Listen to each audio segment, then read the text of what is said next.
The Midnight Laundromat, a cozy, rainy night bedtime story. The realization arrives the way these things always do, sudden and unwelcome, right at the edge of sleep. One moment you're drifting, your mind already halfway into dreams, and the next you're bolt upright in bed, eyes wide open in the darkness, thinking, I have nothing to wear tomorrow. Not nothing in the dramatic sense. The closet isn't empty, but tomorrow is the presentation, the one you've been preparing for weeks, the one where you'll stand in front of the regional directors and walk them through 6 months of data analysis. Tomorrow requires your good shirt, the navy one that makes you look competent and calm. Tomorrow requires your best work pants, the ones that actually fit properly. And both of those items are currently crumpled at the bottom of the hamper, along with everything else you've been meaning to wash for the past week and a half. You lie back down. Maybe you could wear something else. That gray shirt? No, there's a stain on the cuff.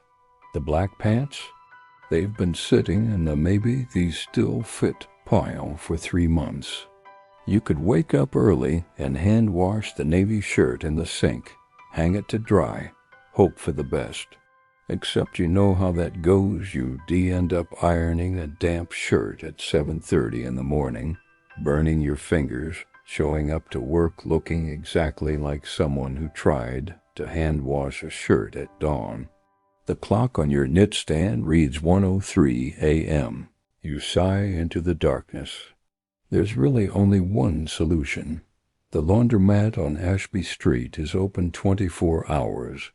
You've passed it 1,000 times, always meaning to stop in during reasonable hours, never quite getting around to it. Now, at 1 in the morning on a Wednesday in the middle of February, it's calling to you like a fluorescent beacon of possibility. You swing your legs out of bed. The floor is cold beneath your feet. In the darkness of your apartment, you move through the familiar geography of home 12 steps to the bathroom, flip the light switch, squint against the sudden brightness. In the mirror, your reflection looks tired but resigned. This is happening. You're doing laundry at 1 in the morning. There's something almost funny about it, you think as you pull on jeans and a sweater. Something absurd in a gentle way. Like the universe has arranged this small inconvenience just to see what you'll do. You gather your laundry basket from the corner of the bedroom, dump in the contents of the hamper. The pile is embarrassingly large, definitely more than a week and a half worth. Maybe 3 weeks, maybe a month. You add detergent pods to the basket, dryer sheets, quarters from the jar on your desk. Your winter coat from the hook by the door, keys, wallet, phone. At the door you pause. Through the window you can see rain falling in silvery sheets through the glow of the street light. Not a storm, just steady winter rain, the kind that settles in for hours. The kind that makes you want to stay inside, stay warm, stay in bed. But you have no choice, really. And somewhere in your tired mind, beneath the mild frustration, there's a tiny spark of something else. Curiosity, maybe, or adventure. When was the last time you were out in the city at 1 in the morning? When was the last time you did anything that wasn't part of your regular routine? You heft the basket, open the door, and step out into the rain. The cold hits you first, that specific February cold that's damp and searching, the kind that finds its way through layers and settles into your bones. You pull your coat tighter with one hand, balance the laundry basket with the other, and start walking. The rain is steady, insistent. It drums on your hood, patters on the basket's rim, creates a shifting curtain of sound all around you. Within seconds, your jeans are damp at the ankles. Within a minute, your fingers are cold where they grip the plastic basket. But there's something clarifying about it too, something that wakes you up more than coffee ever could. The streets are nearly empty. A car passes, tires hissing on wet asphalt, headlights cutting through the dark.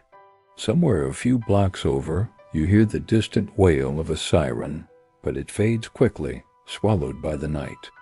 The buildings on either side of you, the bodega, the dry cleaner, the Thai restaurant, are all dark and shuttered. Even the bar on the corner, usually open until 2, has its lights off tonight. Wednesday night, midwinter, everyone sensible is asleep. You pass someone walking a small terrier. The dog is wearing a yellow raincoat, its tail wagging despite the weather. The owner nods at you, that brief acknowledgement shared by the only people out in the rain at 1 in the morning. You're both members of some informal club, both out here for your own strange reasons. The moment passes.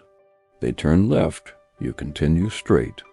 The rain creates halos around the streetlights, soft and diffused. Everything looks different at this hour, softer somehow, like the city has taken off its daytime face and revealed something more honest underneath.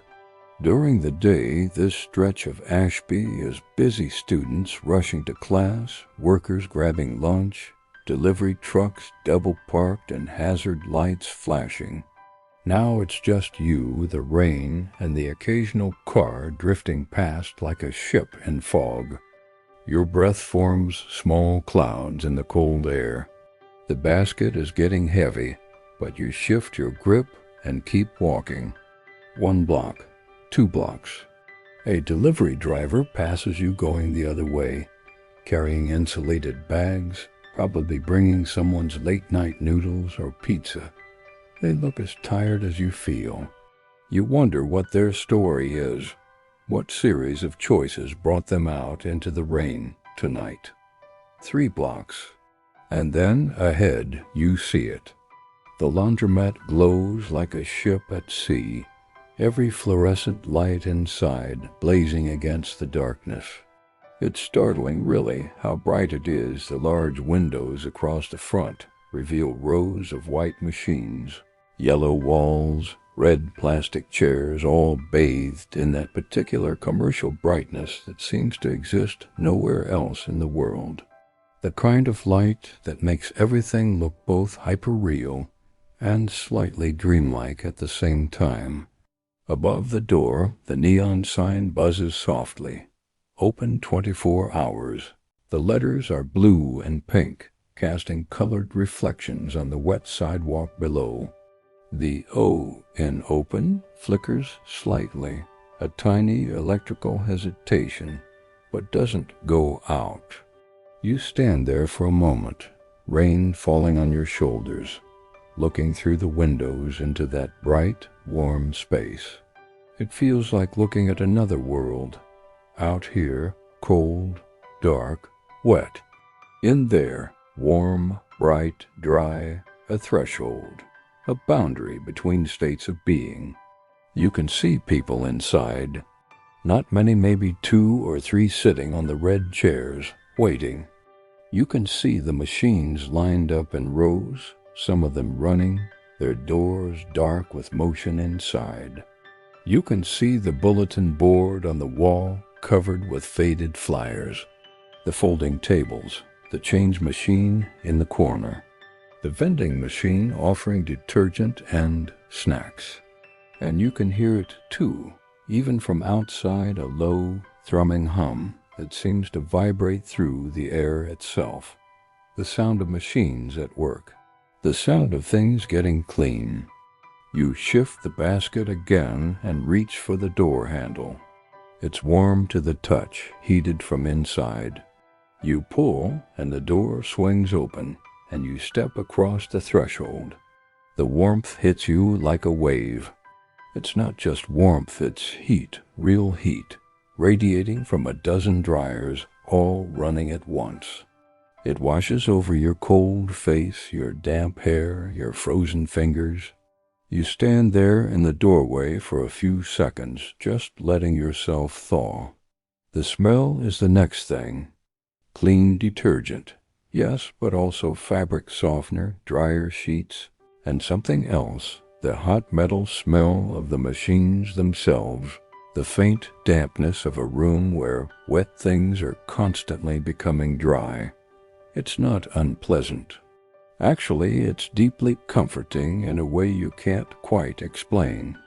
It smells like someone is taking care of things, like things are being made right.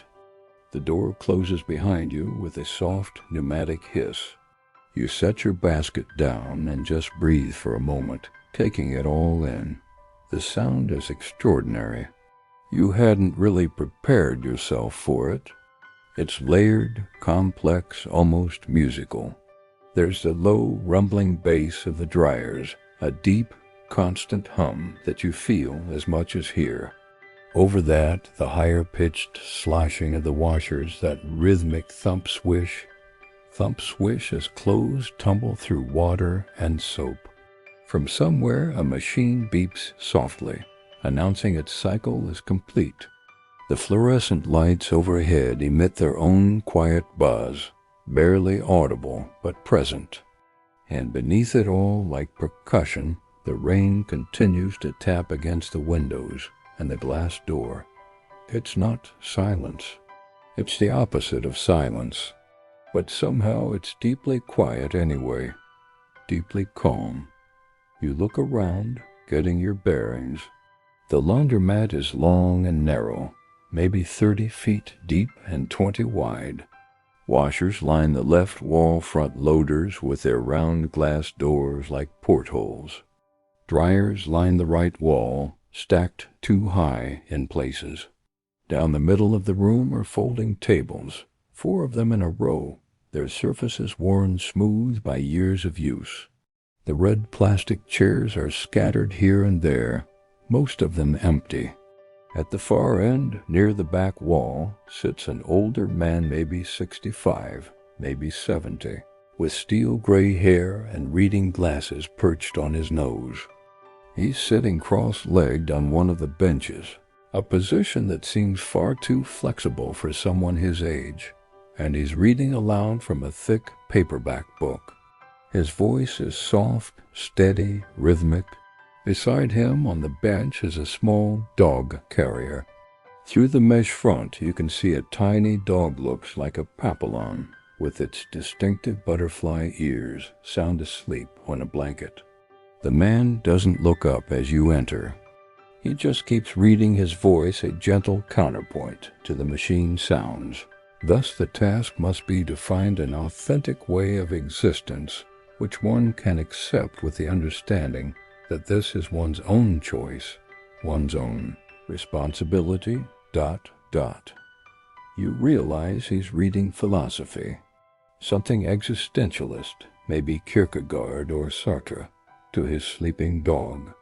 A small smile tugs at your lips.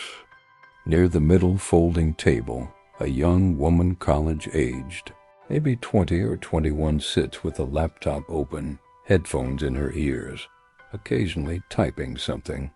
She has the look of someone working on a paper that's due tomorrow, that particular combination of focus and exhaustion that you remember well from your own university days. Her laundry basket sits beside her, empty. Presumably, her clothes are in one of the machines. And that's it. 3 people total, including you in this bright fluorescent box at 1:15 in the morning. You pick up your basket and move toward the washers, scanning for empty machines. Most of them are available. You choose 2 side-by-side numbers 5 and 6 about halfway down the row. They look clean, well-maintained. You set your basket down between them, and then you just stand there for a moment, letting yourself settle into the space, into the warmth, into the strange peace of being here. Outside, the rain continues. The neon sign buzzes. The philosopher reads to his dog. The student types. And you think, This is actually kind of perfect. There's a ritual to doing laundry you realize as you begin. Small steps that follow one another in a specific order, each one its own tiny task. Not thinking about the whole mountain of dirty clothes, just the next thing, and then the next. First, sorting. You pull items from the basket, shake them out, divide them into two piles, lights and darks, the eternal laundry binary. The navy shirt goes into the darks pile, the work pants too, t-shirts, socks, underwear. The lights pile grows smaller than the darks. It usually does. The fabric feels slightly stiff in your hands, that particular texture of clothes that have been worn and then sat in a hamper for too long. You find yourself paying attention to it, the rough cotton of your jeans, the soft blend of your t-shirts, the slick polyester of your work shirt. When do you ever really notice the texture of your clothes? When do you ever really pay attention to any of this? Next, loading. You open the door of machine number 5. It swings wide with a satisfying weight and begin pushing in the dark clothes. The drum inside is stainless steel, perforated with hundreds of small holes. You arrange the clothes loosely, not packing them too tight, giving them room to tumble. Your mother taught you that years ago. Give them room to move, she'd said. That's how they get clean. The thought of your mother makes you smile. If she could see you now doing laundry at 1 in the morning, she'd probably laugh and then ask if you'd eaten dinner. Mothers are like that. Machine number 6 receives the lights. Fewer items, but you still spread them out. Make sure they have space. Detergent next. You have pods, the convenient kind, little packets of concentrated soap wrapped in dissolving film. You toss one into each machine, listening to the soft plop as they land among the clothes. The smell of detergent intensifies for a moment artificial lavender, or maybe mountain fresh, whatever that means, and then fades back into the general clean set of the laundromat. Now, payment. These particular machines take quarters, old school, $4 per load. You fish in your pocket for the change, pull out a handful of coins. The metal is cold from being outside, warming slowly in your palm. You feed them into the slot, one by one, clink, clink, clink, clink, until the machine accepts enough. The quarters disappear inside with a satisfying ka-chunk.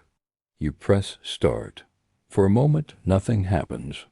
Then a click, a hum, and water begins to flow. You can hear it rushing through pipes behind the wall, then spilling into the drum. The machine door has a round window, and you watch as the clothes begin to darken with water. First in patches, then completely. The drum starts to turn. Slowly at first, then faster, until the clothes begin their tumbling journey. Thump swish, thump swish, thump swish. You repeat the process with machine number 6. Feed the quarters, press start, hear the water begin. And then you're done. All your active tasks are complete. Now there's nothing to do but wait. It's a strange feeling if you let yourself notice it. How often in your life are you forced to just wait? To have literally nothing you can do to speed up a process? The machines will take 35 minutes. Not 34, not 36, 35. No amount of checking your phone or pacing or willing them to go faster will change that. The clothes will take as long as they take. You look around for a place to sit. The red plastic chairs are scattered throughout the space. You choose one directly across from your 2 machines, maybe 6 feet away. Close enough to keep an eye on your laundry, far enough to see both washers at once. You sit down.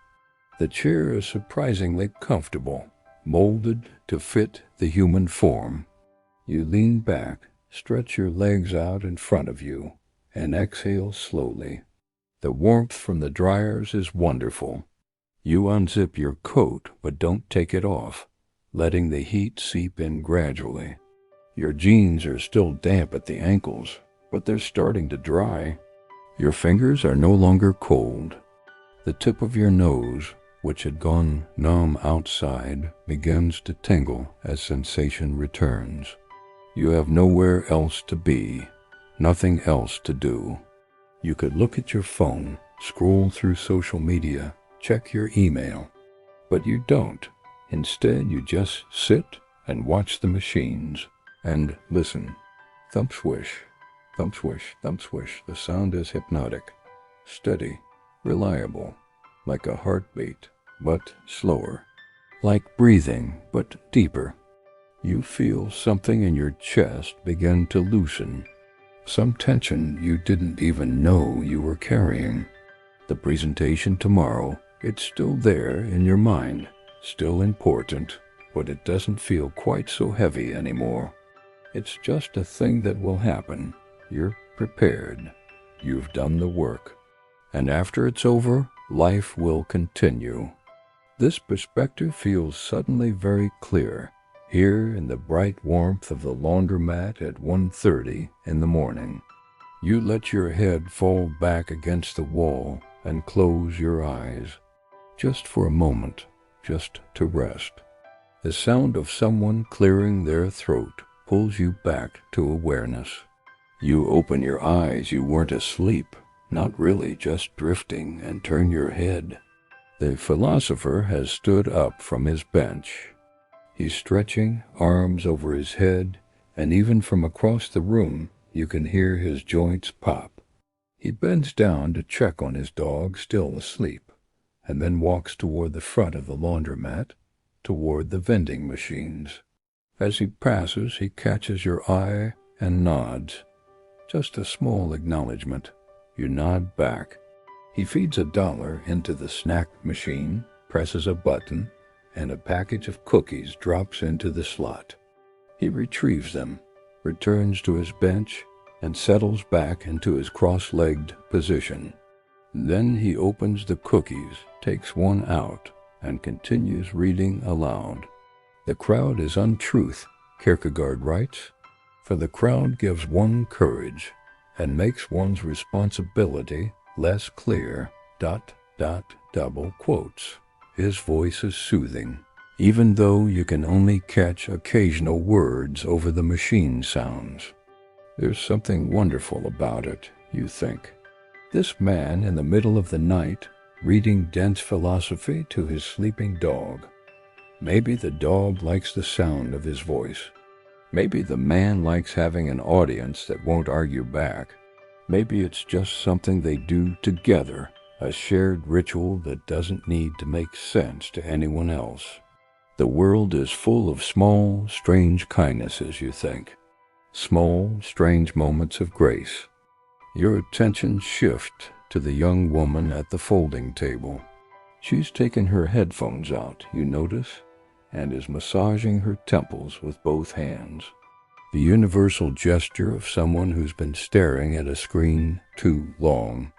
After a moment, she closes her laptop and stands, stretching her back. She walks to the dryer number 11, near the back, and opens it, checking her clothes. Not done yet, apparently. She closes it again and returns to the table, but doesn't put her headphones back in. Instead, she pulls out her phone and starts scrolling, her face illuminated by the blue-white glow. You turn your attention back to your own machines. Machine number 5, the darks, is in full swing now. Through the circular window, you can see clothes tumbling in a chaos of fabric and water. It's hard to distinguish individual items. Everything is moving too fast, mixing together, dark blue and black and navy, all blending into a swirling mass. The motion is constant, relentless, hypnotic. Machine number 6, the lights is easier to see. Your white T-shirts flash past a window, appearing and disappearing in the tumble. A gray sock surfaces and vanishes. A pale blue towel wraps around something else and then unwraps. You watch and keep watching and don't look away. There's something about the movement, something about the endless turning, the way things appear and disappear and appear again. It's like watching waves or watching fire. Humans have been watching things move in circles for thousands of years. Water wheels, pottery wheels, the stars wheeling overhead. There's something in our brains that finds this movement soothing, meaningful, almost sacred. The machine makes its sounds. Thump swish, thump swish. The rhythm is perfect, unvarying. You find your breathing starting to sync with it. Breathe in on the thump. Breathe out on the swish. Thump swish, thump swish. In and out, in and out. Your thoughts begin to drift.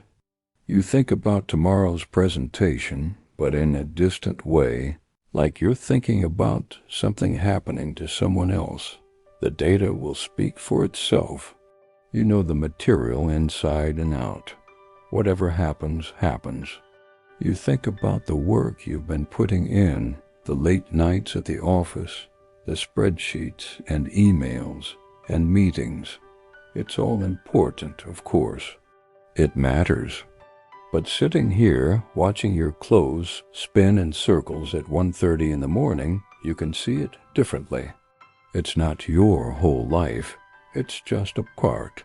You think about the last time you felt this calm. It's been a while. The machines continue their tumbling. The clothes continue their dance. Round and round and round. Somewhere behind you, washing machine number 7 kicks into its spin cycle. It starts with a low whine as the drum accelerates, and then squeak, a high-pitched rhythmic squeak. Not a terrible sound, not the screech of metal on metal, but a definite squeak. Squeak, squeak, squeak, squeak, squeak. A syncopated rhythm, like it's keeping time to music only it can hear. You turn your head to look at it. Machine number 7 is 3 down from yours, running unattended. Someone must have started it earlier and left. The squeak continues. Squeak, squeak, squeak, squeak, squeak. And then you hear it. It's in rhythm with the rain. The rain outside has picked up slightly, pattering against the windows in a steady percussion. And machine number 7 is squeaking along with it, like they're playing together, like they're jamming. The rain goes patter, patter, patter, and the machine goes squeak, squeak, squeak, and together they create something that sounds almost intentional, almost like jazz. You can't help but smile. It's perfect. It's ridiculous and perfect. The philosopher has noticed it, too. He pauses in his reading and tilts his head, listening. Then he smiles, a wide, genuine smile that transforms his face, and chuckles softly. He looks over at you, and you catch his eye. Quite a musician, number 7, he says. His voice is warm, slightly raspy, like aged whiskey. A natural talent, you reply. He laughs, a soft huffing sound, and returns to his book. But you notice he's still smiling. Machine number 7 continues its performance. Squeak, squeak, squeak, squeak, squeak. You listen for a while, appreciating the accidental music, and then turn back to your own machines. But now you're more aware of all the sounds, the full symphony of the laundromat. There are layers upon layers. The deep bass rumble of the dryers, constant and solid. The higher splashing of the washers. Machine 7's jazz solo. The occasional beep. The hum of the fluorescent lights. The rain, your own breathing. The rustle of the philosopher turning a page. The soft tap of the student's fingers on her phone. It's not white noise, you think. It's brown noise. You read about this once in an article about sound and sleep and concentration. White noise is all frequencies at equal intensity, harsh, hissy, like television static. Pink noise is softer, like rainfall. Brown noise is even deeper, richer, like distant thunder or a waterfall. It's the sound of the earth itself, the sound of large things moving slowly. The dryers create brown noise, that deep, rumbling hum that you feel in your chest as much as hear with your ears. It's the sound of heat and motion and air moving in large volumes. It's primal somehow, ancient, the sound of being safe in a cave while the storm rages outside. You close your eyes again and just listen. Let the brown noise wash over you, through you. It's like being underwater, except you can breathe. It's like being wrapped in something soft and heavy and warm, a weighted blanket made of sound. Your mind, which has been chattering anxiously for weeks about the presentation, about work, about everything, finally goes quiet. There's just the sound, just the warmth, just this moment. You sit there, eyes closed, breathing in rhythm with the machines, and feel yourself settling into a state of deep, deep calm. Not sleep, exactly. Something else, something better. A kind of active rest where you're aware but not thinking. Present but not striving. Time does something strange. It stretches and compresses. A minute might be 5 minutes. 5 minutes might be 1. You have no idea, and you don't care. The machines will run for 35 minutes total. You've been here maybe 15 or maybe 25. It doesn't matter. The machines will tell you when they're done. Someone walks past the student, heading toward one of the dryers. You hear her footsteps, hear the dryer door open, hear the rustle of clothes being checked. Then the door closes, and the footsteps retreat. You don't open your eyes. Machine 7 spin cycle ends. The squeaking stops. The jazz performance is over, but the bass rumble of the dryers continues, and the thump swish of the remaining washers, and the rain. Always the rain. You breathe in, you breathe out. You let yourself be held by the sound, by the warmth, by this strange and perfect little bubble of peace in the middle of the night.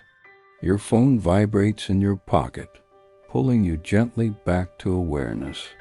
You open your eyes. The fluorescent lights seem slightly brighter than before, and check the screen. It's not a message or a call, just your timer. The one you set without really thinking about it, a habit from doing laundry at home. 35 minutes. You stand, stretch, feel your spine realign with a series of soft pops. How long were you sitting like that, almost motionless? Long enough that your body needs to reorient itself to being upright. You walk to your machines. Both have stopped, gone still and quiet. Through the windows, you can see the clothes lying in damp, tangled heaps. You open machine number 5 first. The smell hits you immediately, clean. Properly, perfectly clean. There's something about the scent of freshly washed laundry that can't be replicated, can't be bottled. It's soap and water and fabric, yes, but it's also something more fundamental. It's the smell of care, of attention, of things being made right. You pull out the damp clothes, feeling their weight. Wet fabric is always surprisingly heavy. You pile it into your basket. Jeans, work pants, the navy shirt, dark t-shirts. The clothes are cool to the touch, slick with water. You'll need to shake them out before they go into the dryer. Machine number 6 yields the lights. White shirts, pale socks, that gray sweater you forgot you owned. Into the basket they go. You carry the basket to the row of dryers along the right wall, scanning for 2 that are empty and side by side.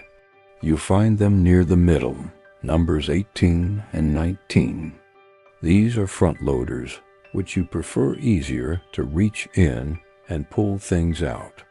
But first you need to shake out the clothes. You return to the folding table, set down the basket, and begin the process. Pick up each item, give it a firm shake to unfold it, drape it over the side of the basket. The jeans, the shirts, the socks. It's tedious work, but you find yourself not minding. There's something satisfying about it, bringing order from chaos, preparing things for the next step. Shake, drape, shake, drape. The student is at the other end of the folding table now, pulling her own clothes from a dryer. You can see her sorting through her laundry, mostly athletic wear, leggings and sports, brass and t-shirts. She catches you looking and gives a small smile, that universal expression of laundry solidarity. You smile back. When everything is shaken out, you carry the basket back to the dryers and begin loading them. This is easier than loading. The washer's gravity helps instead of fighting you. You just open the door and drop things in, making sure nothing is too tangled, making sure everything has room to tumble freely. Darks into 18, lights into 19. You add dryer sheets, 1 to each machine. They're lavender scented, the kind that's supposed to be calming. You wonder if whoever manufactures them knows that most people do laundry in a state of mild stress, rushing to get it done, and chose lavender deliberately. Or maybe they just thought it smelled nice. Payment again. The dryers also take quarters, also cost $4 per cycle. You feed the coins and clink, clink, clink, clink, and press start. The dryers rumble to life. Their sound is different from the washer's, lower and steadier, that brown noise you were noticing before. The drums begin to turn, and you can hear the wet clothes tumbling inside. Thud, dash, thud, dash, thud, heavy and rhythmic. You close both doors and step back. Dryers take 45 minutes. 45 more minutes in this warm, bright space. 45 more minutes of having nothing to do but exist. You return to your red plastic chair and sit down, but this time you angle it slightly so you can see the dryers instead of the washers. Through the round glass windows, you watch your clothes begin their tumbling journey. There's something mesmerizing about watching a dryer, you discover. Maybe even more mesmerizing than watching a washer. In the washer, everything is liquid and chaotic. Clothes churn through water in unpredictable ways, appearing and disappearing through the soap and bubbles. But in the dryer, there's no water to obscure the view. You can see everything clearly. Your clothes tumble in a steady, lazy circle. They lift up the back wall of the drum, reach the top, and then fall down the front, over and over and over. Gravity and rotation, the two fundamental forces of the dryer universe, combining to create this endless cascade of fabric. The colors are what catch your eye first. Against the white metal of the drum, your navy shirt appears vivid, almost glowing. It rises up the back wall, dark blue against white, tumbles over the top, falls with a soft hump. Then it's caught up again, rises again, falls again. Each time its shape changes. Sometimes it's spread out like a flag. Sometimes it's twisted into a rope. Sometimes it's wadded into a ball. Your jeans follow a similar path, but they're heavier, so they fall with more force. They land at the bottom of the drum with a solid thud, lie there for half a rotation, while lighter items cascade over them, and then they're caught up again, lifted, tumbled. A sock appears at the glass, pressed flat against it for a moment. You can see every detail, every thread, and then it's pulled away, sucked back into the tumbling mass, round and round, up and down, falling and rising. It's hypnotic. You lean forward, elbows on your knees, and just watch. Let your eyes go slightly unfocused. The tumbling becomes a blur of color and motion, like looking at a kaleidoscope. Dark blue and black and gray, mixing and separating, mixing and separating. Patterns that almost form and then break apart. Shapes that suggest meaning and then dissolve. Your breathing slows, deepens. You're not thinking about the presentation anymore. You're not thinking about anything. There's just the watching, the steady rhythm of tumbling clothes, the warm air, the background hum of machines. In meditation, they talk about finding a focal point, a candle flame, or your breath, or a mantra, something to anchor your attention, to keep your mind from wandering into anxiety and planning and regret. The dryer becomes your focal point. The tumbling becomes your mantra. Tumble and fall. Tumble and fall. Tumble and fall. Time continues its strange behavior. You have no idea how long you've been sitting here. 5 minutes? 20? The clothes keep tumbling, so the cycle isn't done yet. But beyond that, you've lost all sense of duration. You're in that strange state between waking and sleeping, that liminal space where consciousness becomes fluid. The navy shirt rises again, and you track it with your eyes. Up the back wall, over the top, down the front. It lands in a different configuration than before, one sleeve extended, the other tucked beneath. Then it's caught up again, and the whole thing repeats. You could watch this forever, you think. You could sit here in this warm, bright room and watch your clothes tumble and listen to the machines hum and never worry about presentations or deadlines or anything at all. You could just exist like a stone in a stream, letting everything flow around you. The other dryer, number 19 with your light clothes, is creating a different visual. The white shirts and gray sweater create a softer palette, less contrast. It's like watching clouds tumble or snow, gentle and soft and calming. You switch your focus between the two dryers back and forth. Dark colors, light colors, dark, light, dark, light. Your eyes move in rhythm and your breathing follows. Behind you, you hear the philosopher reading again. Anxiety is the dizziness of freedom, ... The words float past without sticking. You're beyond words now, beyond language. There's just sensation, just experience. The warmth on your skin, the sound in your ears, the motion before your eyes. This is meditation, you realize. Not the kind where you sit cross-legged and chant, but meditation nonetheless. You found your way into that still, quiet place at the center of yourself, the place where worry can't reach. The clothes keep tumbling, the machines keep humming, the rain keeps falling, and you keep watching, breathing, being. Gradually, you become aware that the quality of the tumbling has changed. The clothes in dryer 18 are moving differently, lighter, faster. They're drying out, losing the water weight that made them heavy and sluggish. Now they lift more easily up the back wall, float for a moment at the top, and drift down like leaves falling. You straighten up in your chair, blink a few times, reorient yourself to the world. How long were you in that meditative state? Long enough. The timer on the dryer reads 8 minutes remaining. 8 minutes until your clothes are fully dry. 8 minutes until you have to return to the world outside, to the rain and the cold and the responsibilities waiting for you tomorrow. But not yet. For 8 more minutes you can stay here.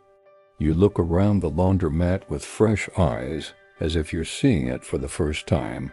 The philosopher is still on his bench, though he's closed his book. He's stroking his dog now. The little Papillon has woken up and is sitting in his lap, tail wagging slowly. The man's face is peaceful, content. His laundry, you notice, is folded neatly in a basket beside him. He's done, could leave any time, but he's staying. Maybe he likes it here too. Maybe this is his meditation spot. The student has finished her laundry as well. She's packing her clothes into a large duffel bag, rolling each item tightly to save space. A practiced motion. She's done this many times before. Probably does laundry every week in this very spot. Probably has her own routines and observations about this place. The space is quieter now than when you arrived. Fewer machines running. The brown noise has diminished, though the background hum of a few remaining dryers continues. Even Machine 7, your jazz musician, has gone silent. It's 2:47 a.m., according to your phone. You've been here an hour and a half. Almost 2 hours. A significant chunk of the night spent doing nothing but laundry and breathing and watching clothes spin. And yet it doesn't feel wasted. It feels valuable somehow, like you've given yourself something important.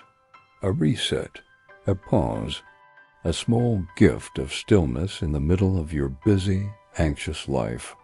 The dryers buzz softly, almost apologetically. Your clothes are done. You stand and walk to them, feeling the pull of gravity in your legs. You've been sitting a long time. You open dryer 18 first, and heat billows out. Wonderful, enveloping heat that smells like clean cotton and lavender. You reach in and pull out the navy shirt. It's warm, almost hot and dry and soft. You hold it against your chest for a moment, just feeling the warmth seep into you. This, you think, is one of life's underrated pleasures. Warm laundry on a cold night. Simple. Perfect.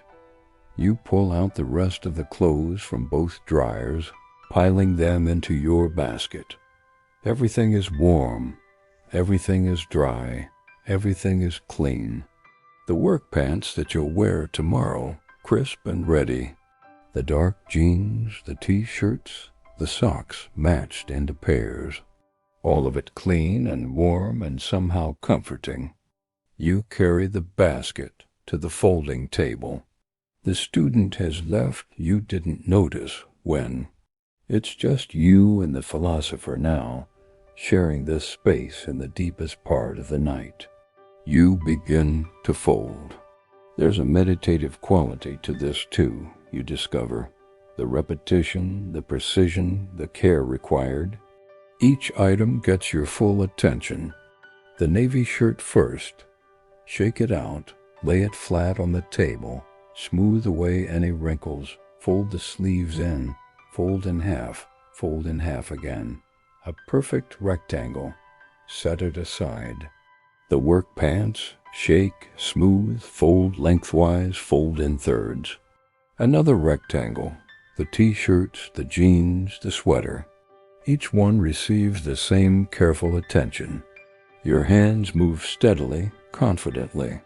You're good at this, you realize. When's the last time you actually thought about being good at folding laundry? When's the last time you gave it this much attention instead of rushing through it? As you work, you become aware of small details. The texture of different fabrics beneath your fingers, The smooth cotton of the t-shirts, the sturdy denim of the jeans, the slight roughness of the towel, the sound of fabric moving across the table's surface, a soft whisper, the warmth still radiating from each piece, though it's slowly fading as the clothes cool to room temperature. You're creating order, you think, taking chaos, a tumbled mass of fabric, and transforming it into neat stacks, everything organized and put right.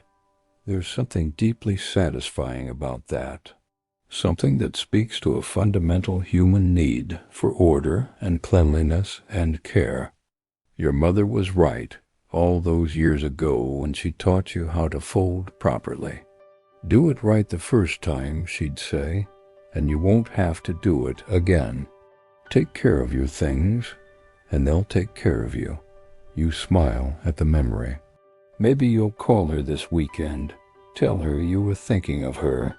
She'd like that.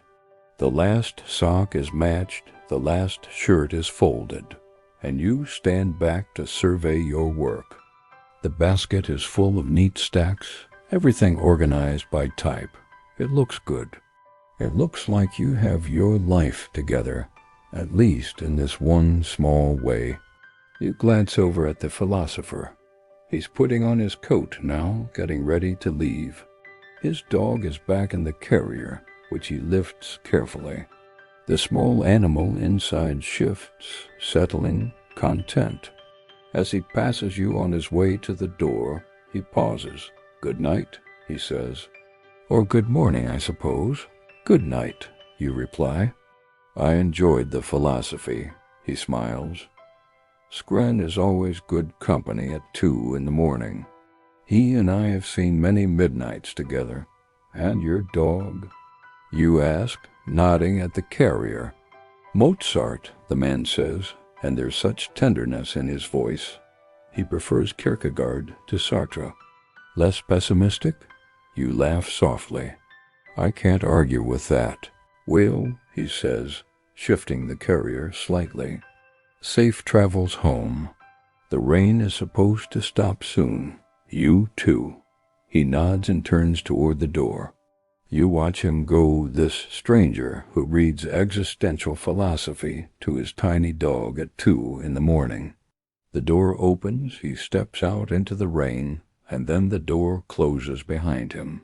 Through the windows you can see him walking away, unhurried, despite the weather, until he disappears around a corner.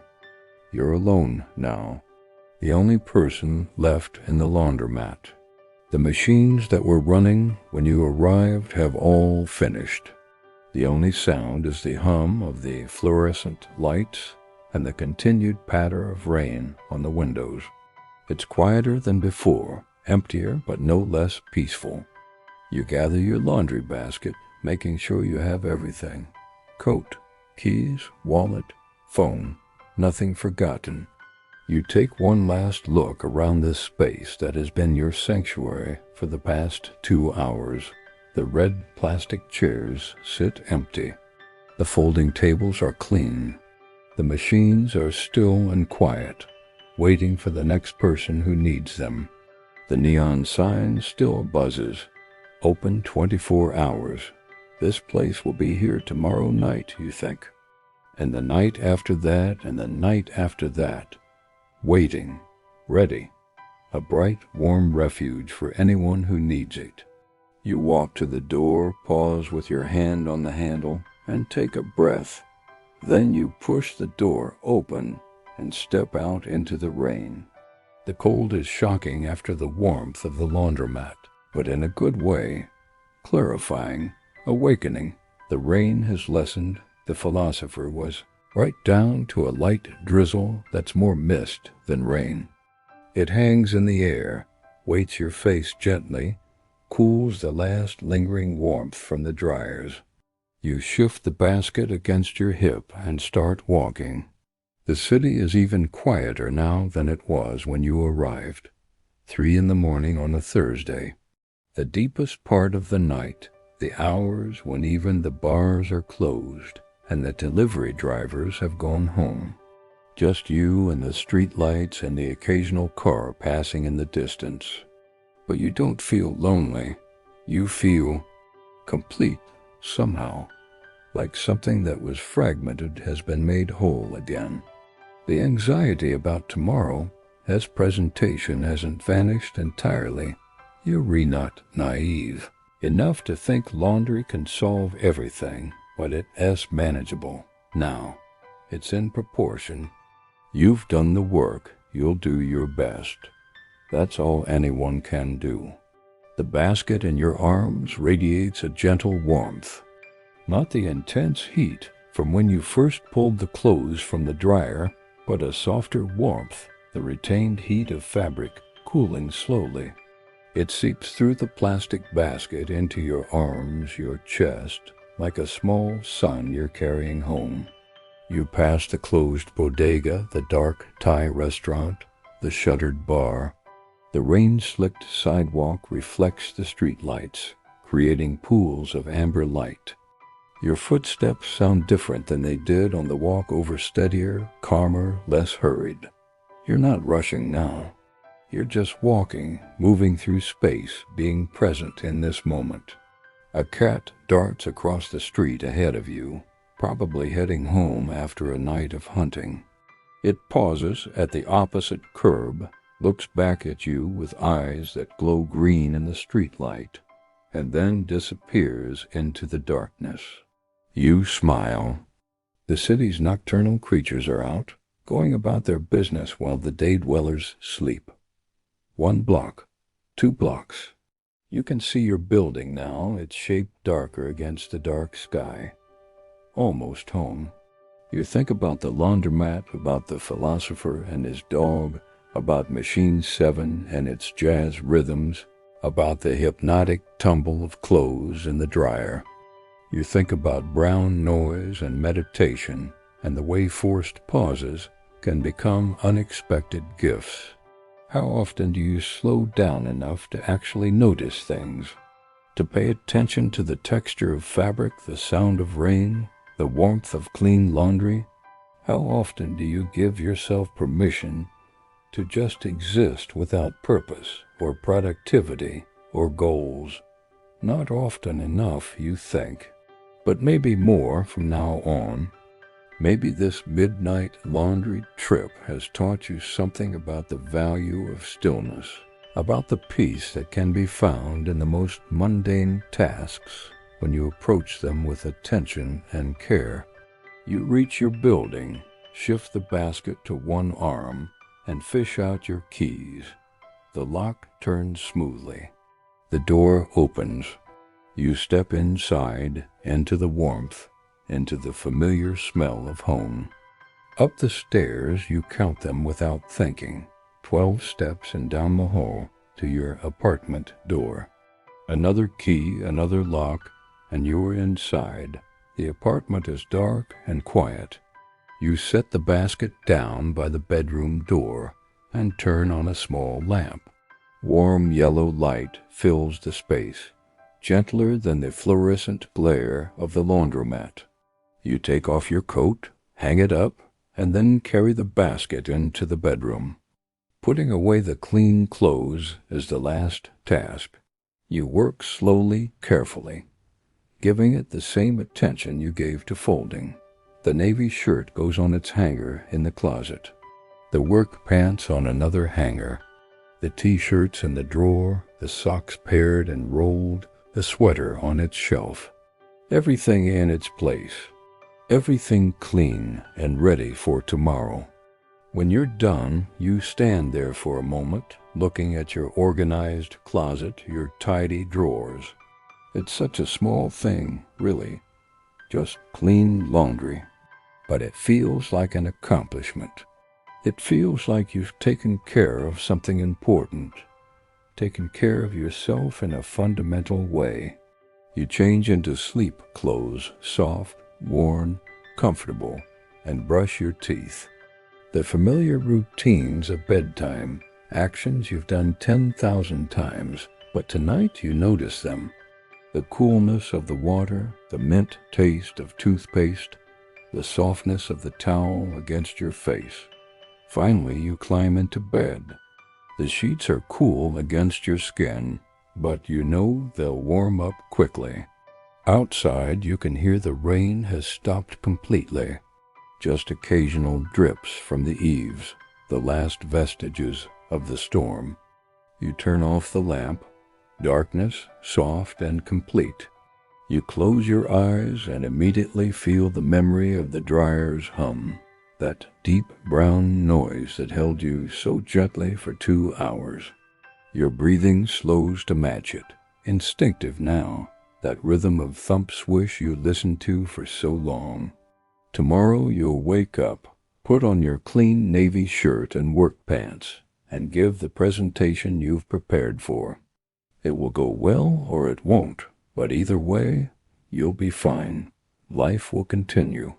There will be more late nights and early mornings, more challenges and victories, more ordinary moments that might become extraordinary if you pay attention to them.